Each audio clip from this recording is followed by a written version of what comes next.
সাধারণ বিজ্ঞান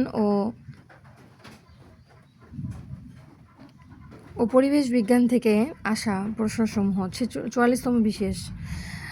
ইতোমধ্যে আমরা 45, 46 শেষ করেছি। 44তম বিশেষে আসা পরম শূন্য তাপমাত্রা কোনটি? 0 ডিগ্রি ক্যালভিন। খুব আসে পরীক্ষায়। আদর্শ ভোল্টেজ উৎসের অভ্যন্তরীণ রোধ হলো 0। সুপরিবাহী পদার্থে ভ্যালেন্স ব্যান্ড বা কন্ডাকশন ব্যান্ড ওভারলেপ থাকে। ফটোগ্রাফিক প্লেটে আবরণ থাকে সিলভার ব্রোমাইডের। সাবানের আয়নিক গ্রুপ হলো COONA। কোন জোড়াটি বেমানান? Bacteria, Robert Hooke. এটি কিন্তু বেমানান। এখানে যক্ষার জীবাণু, Robert Koch, homeopathy, Hahnemann and anatomy, Vesalius, এগুলো ঠিক আছে। এটি কিন্তু ভুল রয়েছে, bacteria, Robert Hooke. Enzyme, antibody এবং হরমোনের মৌলিক উপাদান কোনটি? এখানে মৌলিক উপাদান হলো প্রোটিন।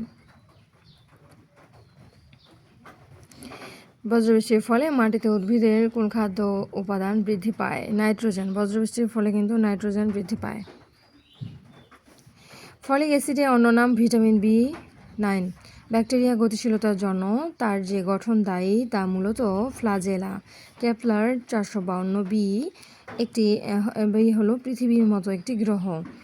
ধারালো যন্ত্রপাতি জীবাণুমুক্ত করার ভালো পদ্ধতির নাম হলো কেমিক্যাল স্টেরিলাইজেশন।